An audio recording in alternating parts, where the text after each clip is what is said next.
یہ سزائیں وہ ہیں کون سی؟ جو بندہ بے نمازی ہے، نماز کو چھوڑ دیتا ہے. سنیے میرے محبوب علیہ الصلوۃ والسلام ارشاد فرماتے ہیں اس کے عمر سے اللہ تعالیٰ برکت ختم کر دیتا ہے. بے نمازی کی عمر سے برکت ختم ہو جاتی ہے، اس کے چہرے کا نور ختم کر دیا جاتا ہے، اس کی دعا قبول نہیں ہوتی، نیک لوگوں کی دعاؤں میں اس کا حصہ ختم ہو جاتا ہے.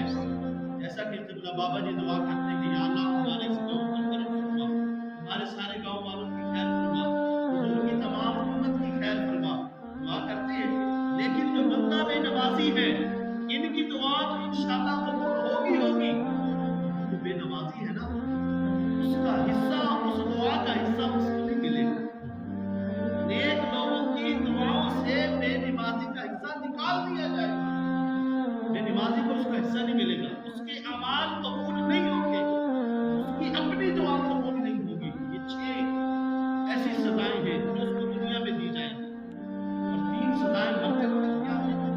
تو بے نمازی جب اس کی جان نکلنے کا وقت آئے گا تو بھوکا مرے گا، تو پیاسا مرے گا، تو ذلیل ہوگا. یہ 3 سزائیں ہیں، یہ 3 سزائیں ہیں، بھوکا مرے گا، پیاسا اور ذلیل ہو کر مرے گا. اللہ اکبر. 3 سزائیں اس کو قبر میں دی جائیں گی. قبر والی سزائیں سن لے، یقیناً امید ہے کہ انشاءاللہ آج کی باتوں کو جس نے اپنے دل میں جگہ دے دی وہ ضرور انشاءاللہ آج کی بات کو. بے نمازی جب قبر میں جاتا ہے تو قبر اس پر تنگ کر دی جاتی ہے، اس سائڈ والی مٹی اس سائڈ والی آپس میں ملا دی جاتی ہے،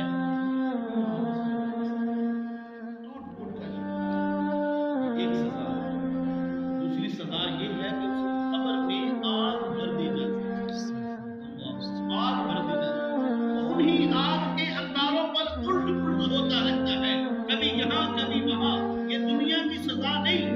جو بندے کو تکلیف محسوس ہوئی، بندے کی جان جو ہے اس کو اپنی تاب میں لا نہ سکا، وہ برداشت نہ کر سکا، بے ہوش ہو گیا.